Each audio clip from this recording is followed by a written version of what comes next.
আমরা দেশের ঐক্যের স্বার্থে শহীদ জিয়া বা দেশনেত্রী বেগম খালেদা জিয়া অন্য দলের কিছু ব্যক্তিবর্গকে ক্যাবিনেটে নিয়েছিলেন, মন্ত্রিসভায় সদস্য হিসেবে নিয়েছিলেন।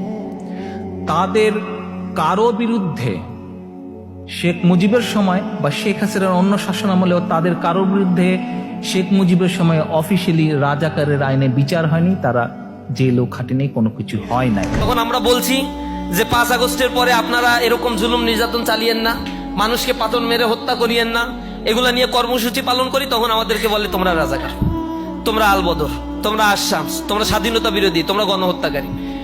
অথচ 20 বছর তাদের সাথে ছিলাম, তখন তাদের এগুলো হুঁশ ছিল না। আমরা গণহত্যাকারী, আমরা স্বাধীনতা বিরোধী, আমরা রাজাকার। তখন আমরা তুলসী পাতা ছিলাম, দুধে ধোয়া তুলসী পাতা ছিলাম। বলছে আমাদের ভিতরে কোনো রাজাকার নাই, যে মন্ত্রিত্ব যাদেরকে দেওয়া হয়েছে তারা আসলে এরকম রাজাকারের তালিকার মধ্যে নাই। একই মুখে আবার বলতেছে এরা নাকি গণহত্যাকারী, রাজাকার। রাজনৈতিক স্বার্থ উদ্ধারের জন্য এরকম চরিত্র যুগে যুগে, এমন ফ্যাসিবাদী চরিত্র আমরা এক একটা রাজনীতিবিদদের মধ্যে এরকম দেখতে পাই। এটা লজ্জাজনক, দুর্ভাগ্যজনক। আমরা বলেছি অন্যায়ের বিরুদ্ধে কথা বলে।